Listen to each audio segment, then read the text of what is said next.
ny miantsonao sarotre ny ako fona no mamalya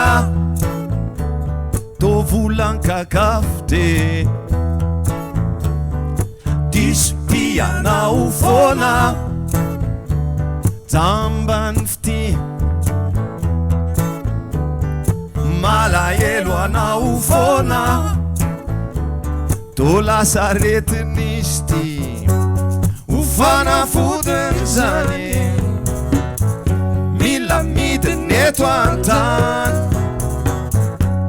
izany saiko izany fabarina loatrany aminao any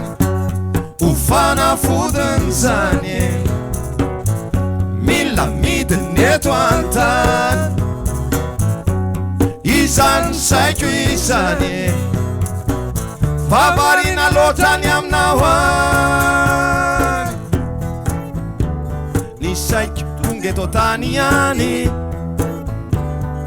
zay lainantenaina ny foko tsy manaiky izany izy koa no manatsaina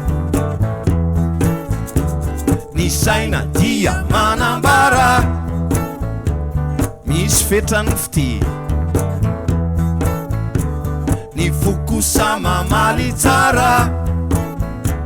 tsy azo feranizy ty ufanafudin zany ny midiny eto antany any fampiarahana viatrany ny fosaino ray any ufanafudin zany ny midiny eto antany any fampiarahana viatrany ny fosaino ray